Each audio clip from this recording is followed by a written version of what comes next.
dia, boa tarde, boa noite. E estamos aqui para a gravação de mais um episódio de Mentes Inquietas. Eu, Jéssica, Marlene e Dr. Afonso, reunidos na mesa para fazer uma gravação com uma convidada para lá de especial.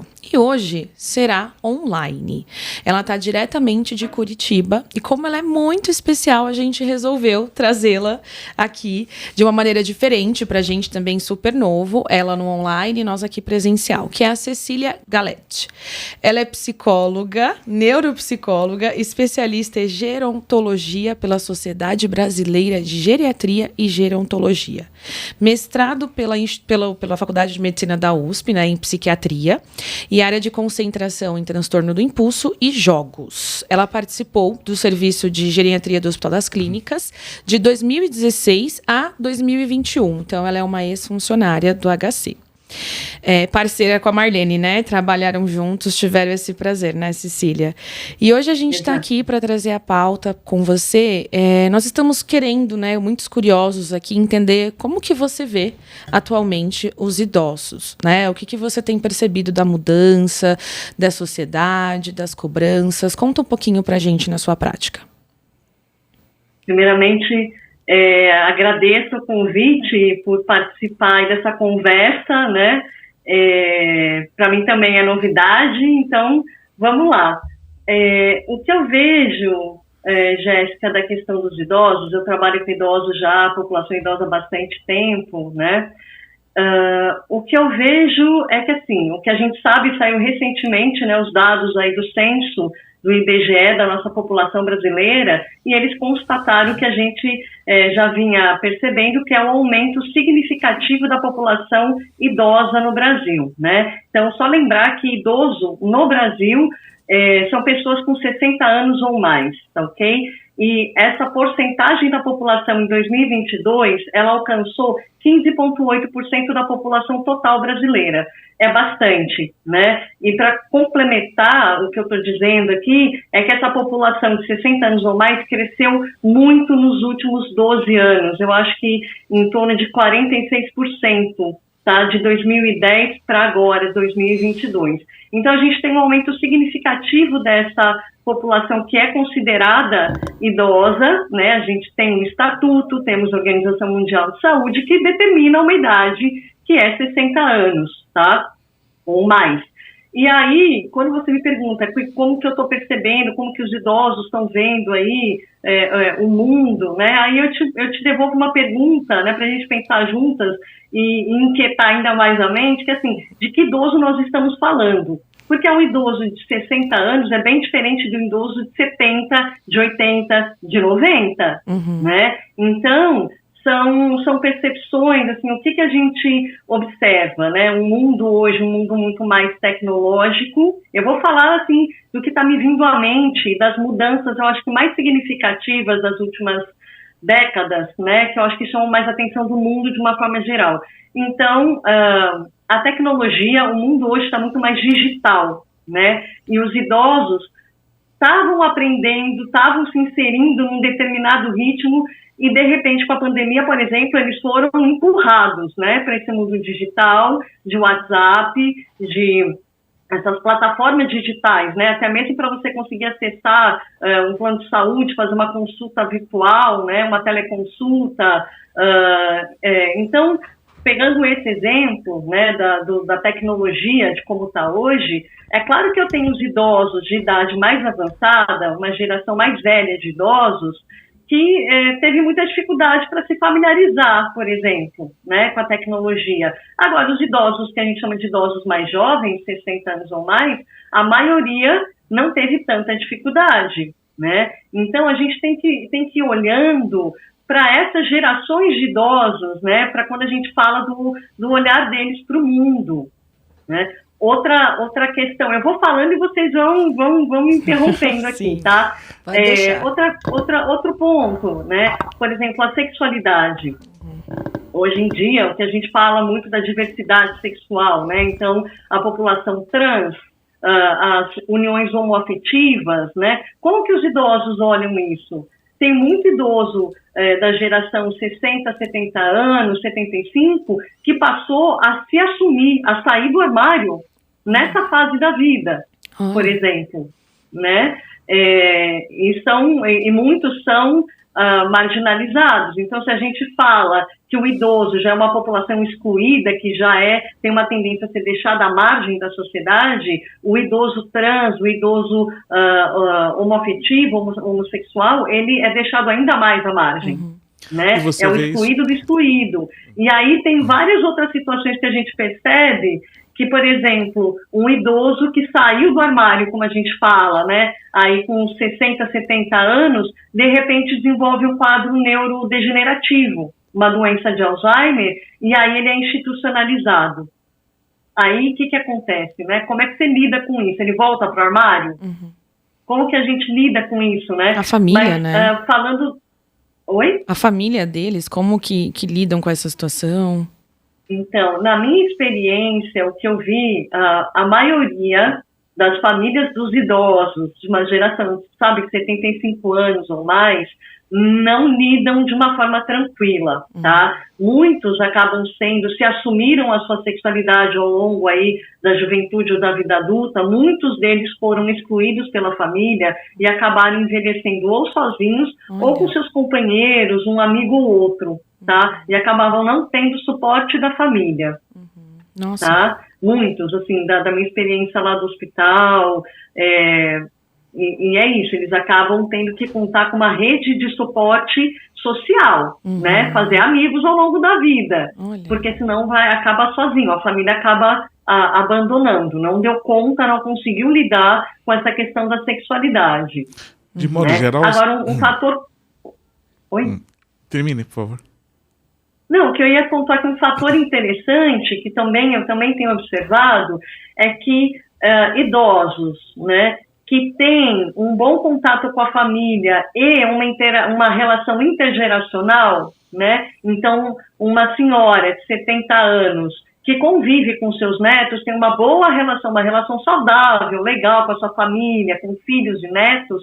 Por essa relação intergeracional, né, a questão da sexualidade, se parte do idoso, né, eu lembro que eu li em algum lugar um post ou uma história que vovó tem uma namorada, né, então era a neta contando que a avó assume para a família, né, que ela é gay e que ela tem uma namorada, e quem mais deu força foi a neta, né? Porque faz parte de uma geração que lida com a sexualidade de uma outra forma. Agora, o idoso de uma geração mais avançada, uma idade mais avançada, geralmente, lembra que é geralmente, não é todo mundo, não dá pra gente botar todo mundo no mesmo saco, né? Eles têm um pouco mais de dificuldade, são menos flexíveis, têm mais dificuldade em lidar e aceitar com essas questões da sexualidade que estão postas aí no nosso dia hoje. E a gente pode pensar que existe uma rede de apoio, vamos por assim, uma infraestrutura de apoio para essas pessoas, porque você deu os bons exemplos, né? Que não é a maioria como você enfatizou.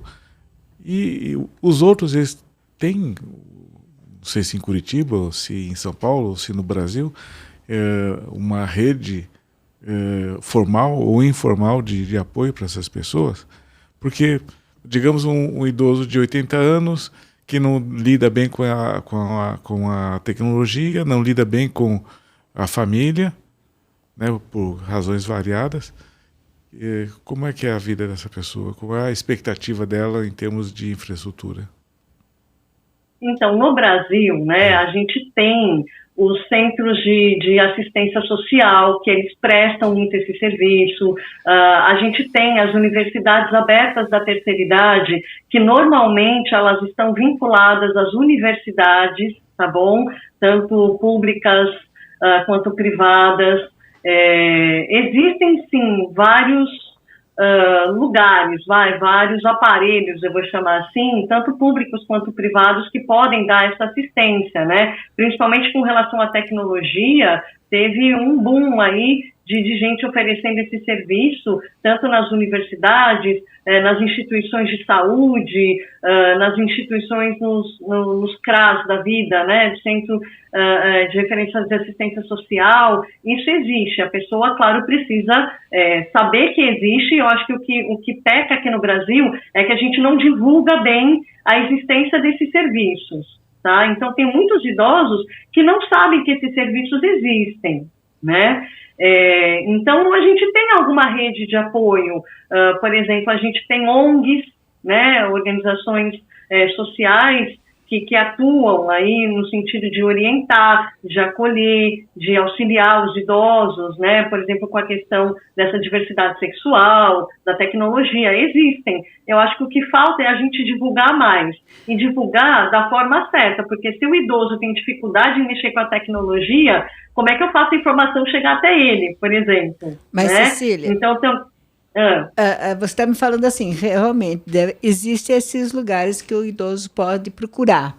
Mas os mais novos, como você mesmo disse, eles têm condição de estar indo e ir atrás. E os que não têm condição de ir atrás, existe alguma coisa que vai até a casa? Como que eles chegam se eles não estão com a família, principalmente os que não têm a família? Como que é isso? Olha, o que a lei diz com pessoas ou com idosos que ficam sozinhos, sem um acompanhante ou sem uma família se preocuparem com ele? Então, são duas perguntas que eu vou responder, tá, Marlene? É o seguinte, a primeira é, se o idoso, ele não pode, por algum motivo, ele tem uma limitação, uma incapacidade para sair de casa, né? O que a gente tem no Brasil? Isso, em cada estado, vai ter um nome, né? São programas da área da saúde, né? Que vai até a casa do idoso. Então, a gente tem o programa de saúde da família, você tem o agente de saúde. Em São Paulo, eu sei que na região central de São Paulo, a gente tem o PAI, que é o Programa de Acompanhamento do Idoso, que é aquele idoso que não tem um suporte familiar ou social e precisa em consulta médica. Esse agente, ele acompanha o idoso até o médico, né? Só que esses programas, eles variam de estado para estado, tá bom? Mas, de uma forma geral, o que a gente tem, então, que pode ajudar esse idoso que está mais limitado e mais recluso, né, na sua casa, são esses programas voltados para a saúde, da saúde, tá bom? É o que a gente tem no momento, sim, tá? De iniciativa pública, digamos assim. Mas lembra que para cada estado tem programas diferentes, tá?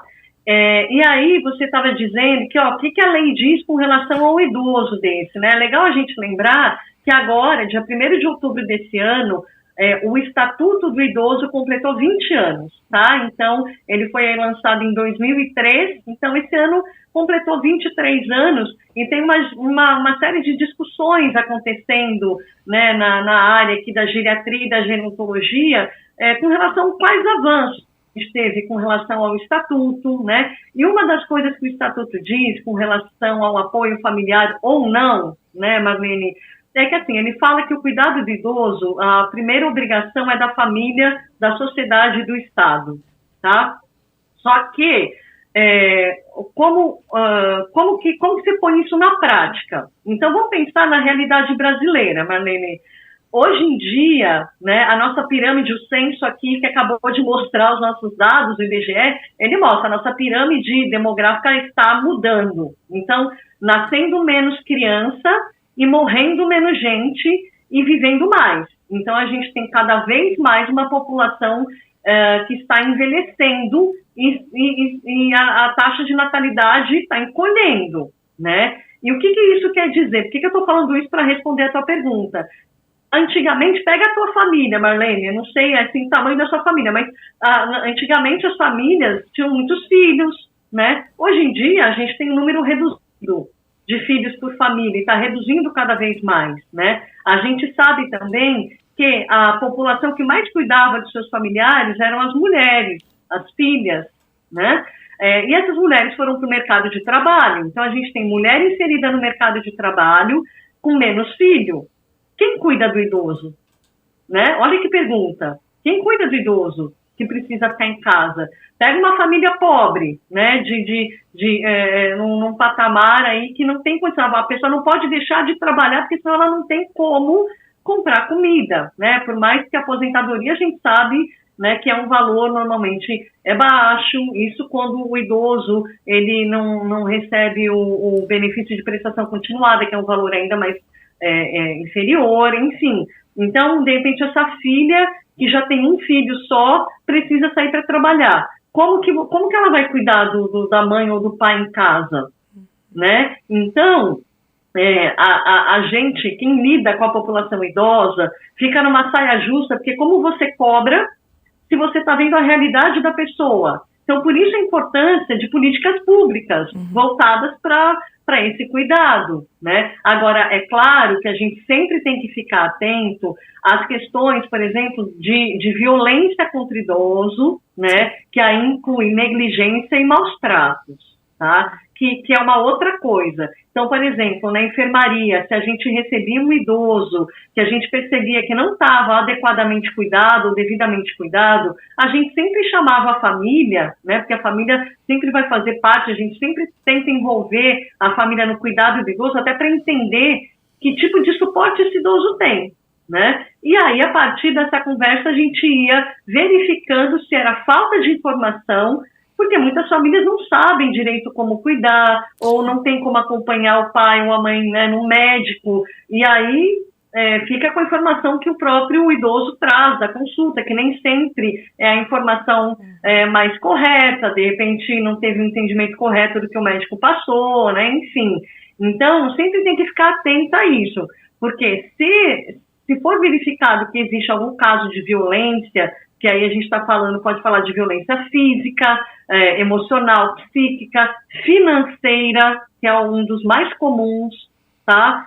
Aí sim a gente tem que notificar, né? Tem lá o Disque 100, se você é vizinha de alguém, você está percebendo que tem uma suspeita de violência contra idoso, você pode ligar no número 100, 100, é uma ligação anônima. Você avisa o que você está observando, né?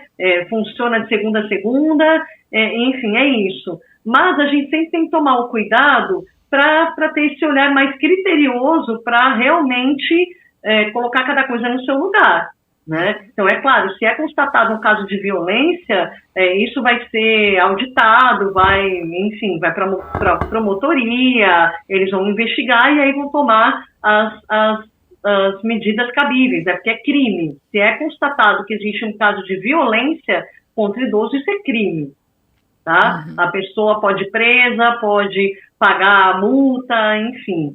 Então, a gente tem, é isso que a lei nos diz, né? A lei no papel, ela é linda, mas e na prática, na nossa realidade? Como que você faz funcionar isso? Sim. Né? E, Cecília, na sua prática, eu vou mudar um pouquinho o direcionamento. Então, vamos lá, né? O idoso a partir dos 60 anos.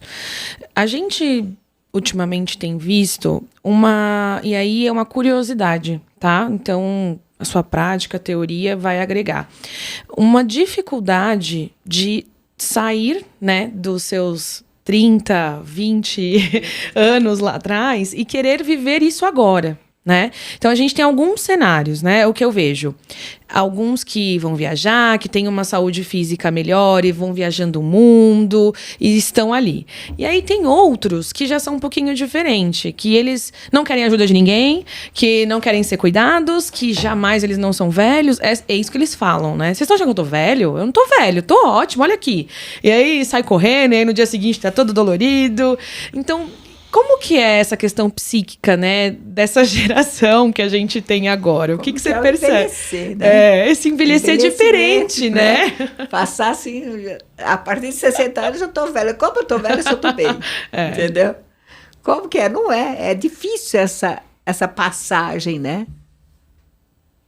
Porque a gente não envelhece a hora que faz 60 anos, né? O envelhecimento é um contínuo. Então, é a questão psíquica mesmo. Então, você tem um monte de gente de 30 anos que é mais velho do que velho de 70. Verdade. Né? Então, é a questão, como a Jéssica falou, da percepção subjetiva da passagem do tempo. né? Eu acho que, de novo, quando eu falo essa geração, eu estou falando da geração dos idosos jovens, tá? Vamos ler dessa forma, mas é claro que cada um é cada um, né? Existe, por exemplo, pode existir idosos que tenham dificuldade de aceitar os limites da passagem do tempo, né? Então, é uma dificuldade de aceitar que não dá mais para correr como corria com 40 anos, que não dá para ter uma performance X como se tinha alguns anos atrás, né? Mudou, o corpo muda, não tem jeito. A gente tem que aceitar isso, por mais que eu cuide bem do meu corpo, do meu emocional, da minha vida social ao longo da vida, para ter um envelhecimento legal, ativo, bem-sucedido, ele vai mudar. Não vai ter jeito, né? Não tem jeito. Todo mundo, em algum momento, vai ter a famosa síndrome do braço curto. Não vou mais enxergar aqui de perto, eu tenho que botar o braço mais longe, olhar. Eu já estou com meu óculos aqui, nunca precisei usar óculos na vida. Não tem jeito. Eu acho que, assim, existem pessoas que têm uma dificuldade muito grande, né, em lidar com isso, e aí se colocam em risco. Eu acho que esse é o perigo, né? De não conseguir perceber que, de repente, não é mais para subir no banquinho, né? Para catar um negócio lá em cima no armário, né? Perceber que não dá mais para fazer determinada atividade como fazia antes.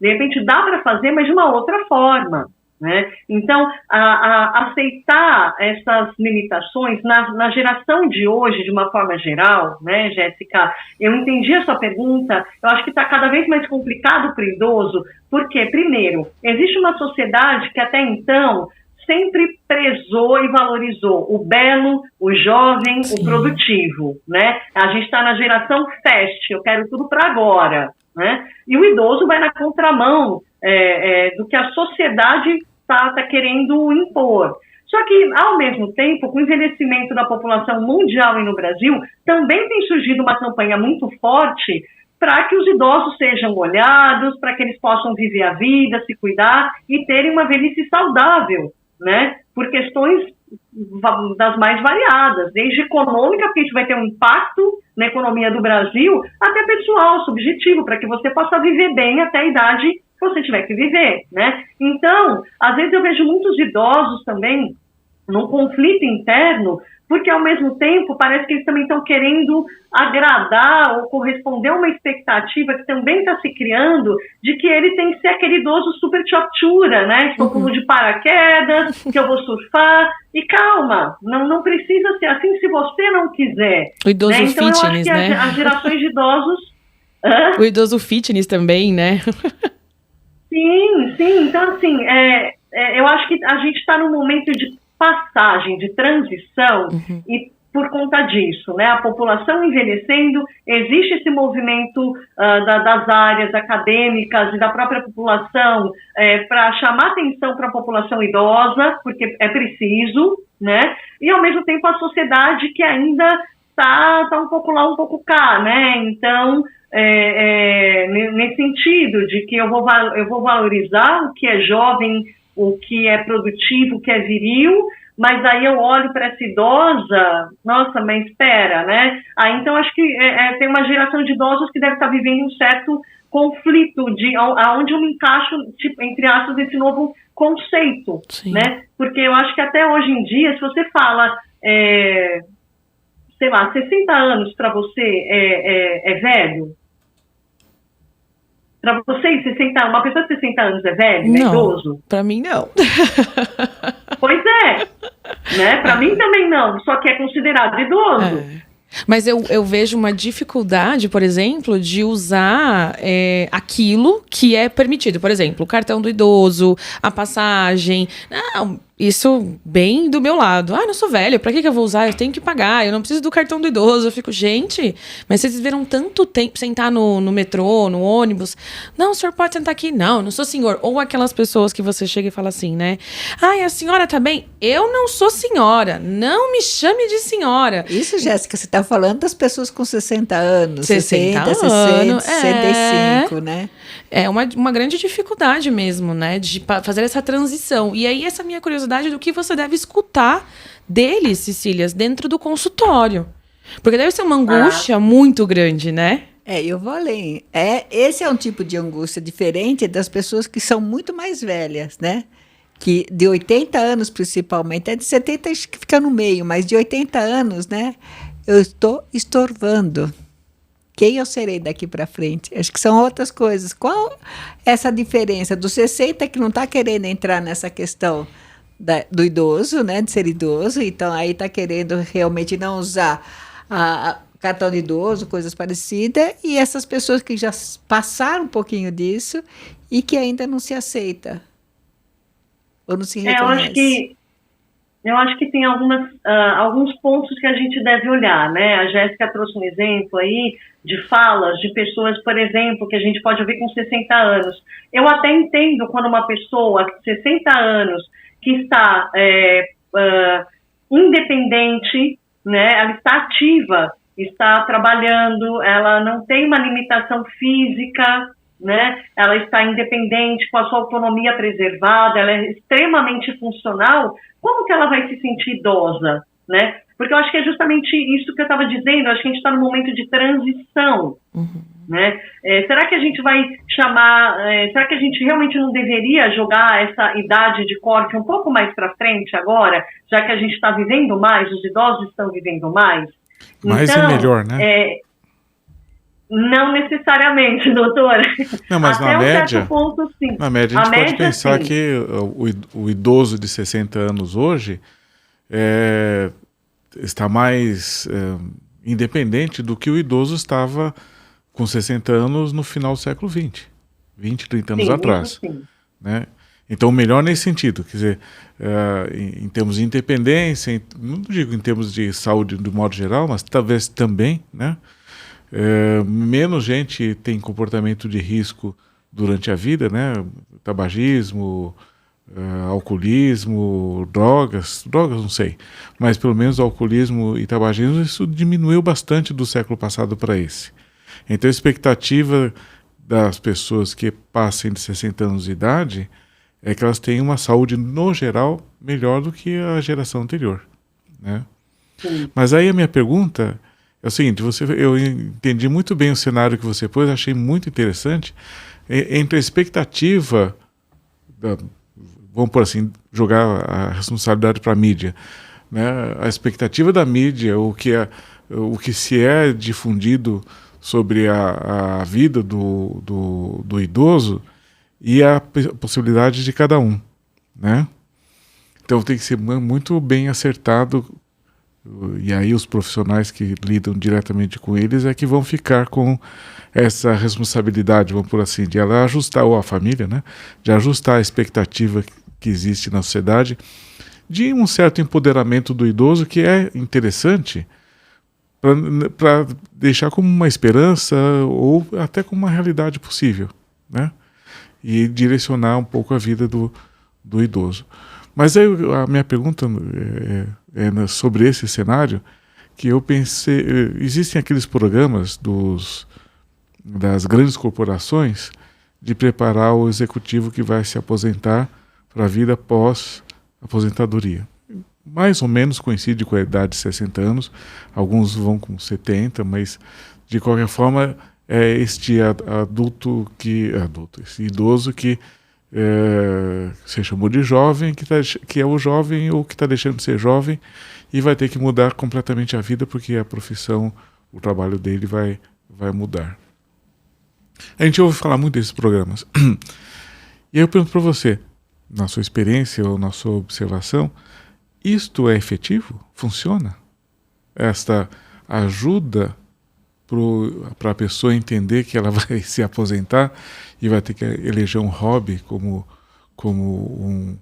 uma atividade do dia a dia, ou ter que elencar atividades, pensando nesse cenário de empoderamento do idoso, né, que ele deve ser saradão, fazer esportes radicais e que tem que ser um modelo físico para os netos ou bisnetos. Como é que você vê isso?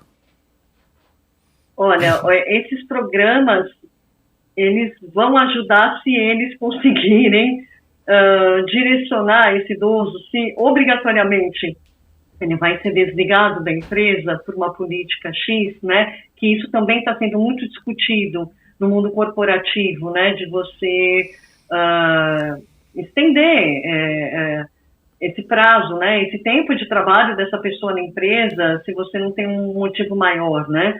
Para que ela seja aposentada, enfim.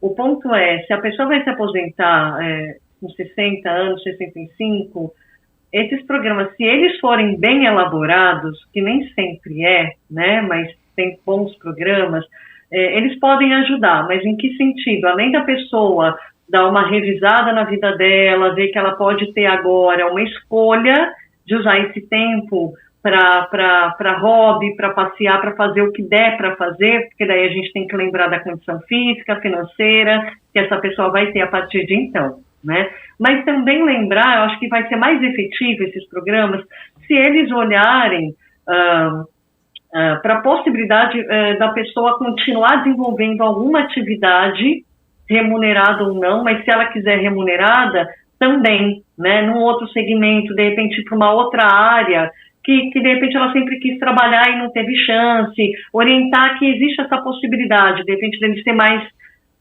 informado, sabe, dar caminhos, né? Agora, programas de preparação para aposentadoria, né? Normalmente isso é um nome genérico que as empresas dão para esses executivos que podem ali se aposentar com uma idade muito jovem, né? Que eu estou chamando de idoso jovem. Eu não sei se acaba tendo muito efeito, né, por conta disso, porque eu não sei se aquele idoso, no auge dos seus 65 anos, quer parar de trabalhar, né, então, esse é um ponto, mas tem uma discussão muito grande, tá, hoje em dia, debatendo essa questão do trabalho, né, da manutenção do idoso no mercado de trabalho, da reinserção do idoso no mercado de trabalho, inclusive focando muito na questão da relação intergeracional nos ambientes corporativos, nas empresas, né? Não sei se eu respondi a pergunta, doutor. Não, sem dúvida. Na verdade, a gente não tem uma avaliação da efetividade desses programas. Está tudo escondido, né? Ninguém diz o que ele conseguiu, o que eles conseguiram com esses executivos aposentados, que se aposentaram, eles não têm... A gente não vê as estatísticas, né? Eu não sei se eles fazem um follow-up, né? Porque depois que desligou da empresa... E se você fosse fazer um programa desses, o que você sugeriria? Oi? Se você dirigisse um programa desses, o que você elencaria?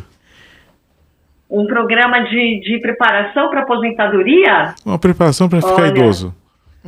Como chegar a...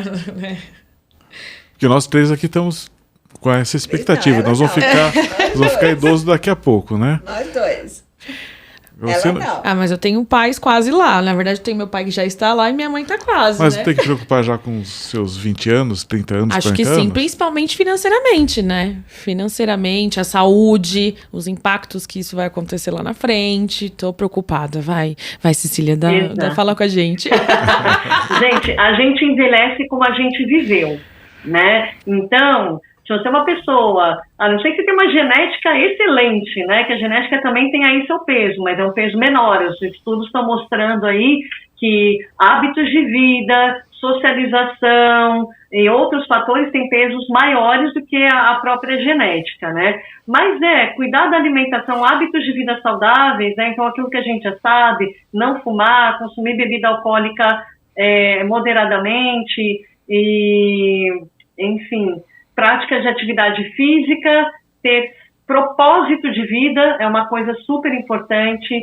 estar ativo socialmente, então se sentir pertencendo a grupos sociais, a família, né, alimentação saudável e de uma forma geral é isso, sempre se manter ativo, com propósito de vida, engajado em atividades de preferência com contatos sociais e daí das mais variadas idades, né, alimentação boa, hábitos saudáveis de vida e começar desde sempre, né, um bom sono, ter um bom sono, olhar para a qualidade do nosso sono, que isso é bem importante também, né? E eu acho que da parte da psicologia eu prezaria mais o propósito de vida, né? Você ter metas que deem sentido para a sua vida, sempre a curto, médio e longo prazo, dependendo da idade que a gente está falando. A gente pode entender essa sua última fala como sendo os desafios que você enfrenta com essa população, com seus pacientes? Sim, eu acho que sim. Eu acho que o maior desafio é a pessoa ser flexível, ter uma boa capacidade de resiliência e aceitar as limitações que muitas vezes a velhice traz, né? Porque a gente tem que lembrar que não é só na velhice que aparecem as doenças, as limitações. A gente tem jovens com problemas de saúde muito graves e sérios, né? Mas é na velhice que eles acontecem com uma maior frequência. Então, se você não tem a maturidade, a flexibilidade, a capacidade de resiliência, de lidar com isso, e não é aceitar puramente, né?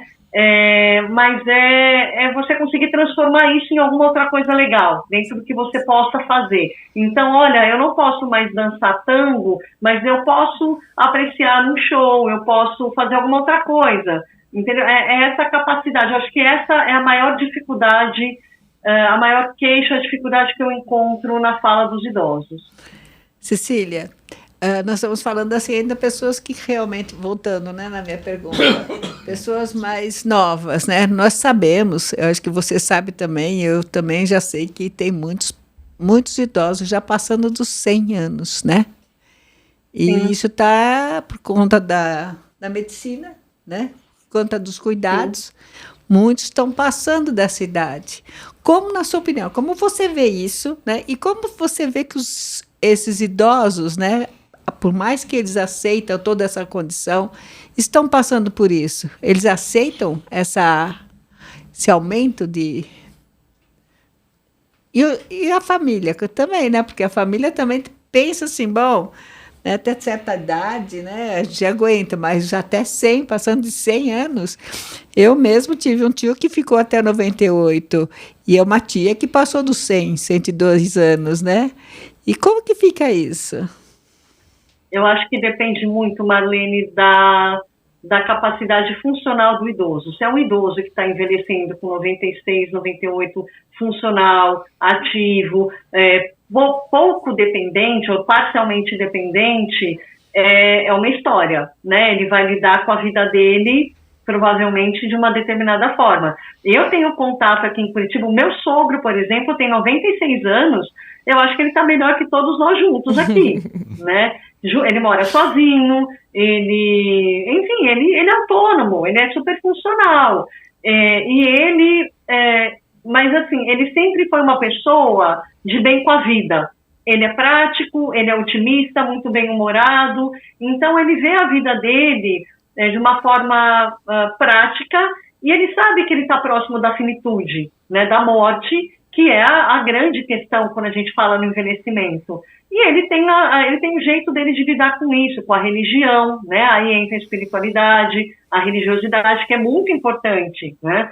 Então, acho que, respondendo essa pergunta, eu acho que depende muito do estado de saúde geral, funcional do idoso e de como ele lidou, como ele vai ver essa fase da vida, talvez independente do estado de saúde dele ou não, é de como ele lidou com as adversidades que a vida trouxe para ele até então. Se é uma pessoa que sempre teve muita dificuldade, sempre foi muito amarga, mais depressiva, ela vai estar vendo essa fase, se ela tiver acamada, dependente, provavelmente ela vai estar vendo essa fase como um terror, como uma coisa horrorosa, né? Agora, se é uma pessoa que tem uma boa capacidade de resiliência, né, tem um otimismo aí que predomina, ele vai conseguir lidar com as limitações, né, que pode estar vivendo. Então, acho que depende desses dois fatores, da questão física, da funcionalidade e dessa questão psíquica mesmo, desse traço mesmo, né, que é a capacidade de resiliência, de ser um pouco mais otimista do que pessimista, não é negar o que está acontecendo de forma alguma, né, mas é você conseguir dar um foco maior para aquilo que se tem, não para aquilo que se perdeu, enfim, né, esse é um desafio também, mas que eu encontro, né, no consultório com os idosos, como fazer para ter esse olhar, né, como que você consegue olhar para uma coisa positiva, dentre outras não tão positivas assim. E no seu trabalho, no dia a dia, você se depara com um paciente de mais de 80 anos que ainda já está com mais dificuldade para poder aceitar algumas mudanças. Como que lidaria com esse paciente? Qual seria um trabalho melhor assim, para poder fazer com que ele perceba que tudo isso que você falou, que ele tem que aceitar algumas coisas, que ele tem que pensar positivamente, que ele tem que encontrar metas, né? Assim, que conselho, vamos falar entre aspas, né? Pensando que nós estamos aqui ao vivo, né? Para o público, gravando, né? E são vários tipos de públicos que nós vamos estar conversando. Que conselho, praticamente? Como que a gente poderia passar para eles essa necessidade de procurar profissionais que possam estar acolhendo ele e fazendo com que entendam algumas coisas que eles vão passar daqui para frente? Qual o trabalho, né, que existiria da psicologia, principalmente? Porque médico a gente sabe que está tendo um bom caminho, né? Eu acho que é sensibilizar esse idoso, essa idosa, né? Se ele está, por exemplo, tanto a família quanto o amigo, se tiver essa abertura para conversar, um profissional da saúde. Primeiro, lembrar, eu acho bem importante frisar isso aqui, que existem profissionais especializados no envelhecimento, né? Então, na área da medicina, temos os geriatras. Isso. Nas outras áreas da saúde e até áreas não da saúde, tem os profissionais que fazem uma especialização em gerontologia, que você vai ter o conhecimento do todo daquele idoso, né? De tudo que acontece no processo de envelhecimento. Então, acho que a primeira coisa é sempre ter ali contato de profissionais especialistas, geriatras e gerontólogos ou especialistas em gerontologia, né? Que são profissionais que se especializaram na questão do envelhecimento e do idoso. Vão ter um olhar mais específico para essa fase da vida. Aí, eu acho que é sensibilizar a pessoa de que, para que ela possa viver bem, e aí é chegar num acordo do que é esse bem, né? O que é viver bem? O tempo que ainda se tem, né? Assim, viver bem a idade que se tem, viver bem o tempo que ainda se tem para viver, que ela possa procurar profissionais que possam ajudá-la nesse sentido. Se for algo na questão física, um fisioterapeuta, se for da questão emocional, ou até mesmo um quadro já instalado, né, um psiquiatra que também possa ter se especializado na área de geriatria, para que possa olhar, para que possa falar, olha, você vai viver, né, a regra do jogo mudou, Marlene. Antes as pessoas morriam muito mais cedo. Então, dependendo da idade, né, da pessoa com quem você está falando, olha, você vai ter mais 20 anos pela frente, né? Você pega um idoso de 60, essa pessoa vai ter, em média, mais ou menos mais 15, 20 anos pela frente. Como é que você quer viver isso? Né? Vamos viver de uma forma legal e aí entender o que é o legal para o idoso, para aquela pessoa, né? Então, acho que é sensibilizar nesse sentido. Eu não sei se era isso que você estava me perguntando, mas eu acho que né? Como fazer com essa população que está aumentando cada vez mais, como você mesmo disse, né? E como proporcionar, né, uma qualidade de vida melhor para eles daqui para frente, né? Porque cada vez mais nós estamos encontrando idosos até 100 anos, ou até um pouquinho mais, né? E dizem alguns especialistas médicos que vai aumentar essa idade, né? Vai até 120. Vai até 120, olha, aqui, médico. Então, vamos pensar nisso um pouquinho, né? Se a idade está, né? A mortalidade diminuiu, né? Vai até 120. Então, a questão do idoso está na hora, não só profissionais, como você falou, que sem especialidades, né? E até pensei já em fazer um curso, que eu acho que a gente poderia pensar nisso, né? Você que me acompanhou em alguns cursos, eu acho que está na hora de pensar também nesse curso, né, Cecília? De fazer um curso para poder realmente levar para profissionais entender um pouquinho mais sobre tudo isso, sobre esses idosos, que daqui para frente essa população vai ser maior ainda, né? Mas, Marlene, eu vou te falar uma coisa. Infelizmente, as notícias que eu tenho lido de pesquisas feitas aqui no Brasil, a geriatria, por mais que a população idosa esteja crescendo, a geriatria, por exemplo, ainda não é uma área muito procurada. Por isso que eu estou falando, é hora de divulgação, é hora de tentar fazer com que as pessoas pensem realmente nessas questões. E os idosos estão cada vez mais tendo uma vida maior, mais longa. Então é hora de profissionalizar cada vez mais profissionais, né? E com a ajuda somos nós. Você que tem uma especialidade e eu que gosto de fazer isso, né? Vamos fazer cursos, vamos fazer alguma coisa, vamos, né, pensar em como que nós podemos realmente mostrar para a população uma forma de poder ajudar, entendeu? E não pense só no idoso, como talvez fazer alguma coisa, um programa também para as famílias, alguma coisa nesse sentido. Sim. Cecília. Sim, porque a gente tem que pensar... Oi, Jéssica. Vou aproveitar aqui para a gente tentar encerrar, que é um assunto que dá muito pano para manga, né? Você falou de estudos. Você tem algum dado sobre ansiedade, depressão, suicídio do idoso? Isso. Eu não vou saber números exatos aqui, tá? Mas a depressão é a patologia, né, psiquiátrica mais comum no idoso, tá? Seguido, claro, da ansiedade. O que eu chamo a atenção é que ela é atípica, né? Ela se apresenta no idoso de uma forma diferente do que a gente está acostumado a ver no adolescente e no adulto, tá? Porque ele fica mais poliqueixoso, ele fica mais reclamão, né? E aí ele vai no médico, reclama de uma dor aqui, um desconforto gástrico, ele traz queixas que são difusas, assim, não tem muita base, e o médico investiga e não tem uma causa ali, sabe? Não tem, né? Então aí a gente já considera bem a hipótese de depressão. O idoso ele é muito mais somático, né? Então, se o idoso começa a reclamar doutora, dói aqui, né? Daí põe a mão no peito, olha, dá um nó aqui, né? Um nó na garganta, aperta o estômago, você já fica mais atenta que pode ser uma depressão, uma ansiedade depressiva, mas a depressão é muito comum, tá? Na população idosa. Se a gente falar em sintomas clínicos relevantes depressivos, não necessariamente preencher todos aqueles critérios com um quadro de depressão maior, só de sintomas, aí essa porcentagem eu sei que aumenta bastante, e o índice de tentativa de suicídio no idoso também não é de se desconsiderar. Eu não sei te falar exatamente agora aqui, eu vi esses números esses dias, mas ele não é pouco não, ele não é baixo, né? E aí a gente precisa entender, olhar mais para isso, para ver as causas, né, dessas tentativas, e muitas delas são bem-sucedidas, né? Entendi. Infelizmente. Entendi, é bem importante. Então é um né? assunto que a gente precisa olhar na população idosa, sim, né? As pessoas não falam de depressão nem de suicídio e acham que idoso não se mata. É uma grande mentira isso, tá? Isso eu acho que é um outro podcast. Porque vai ser um assunto longo.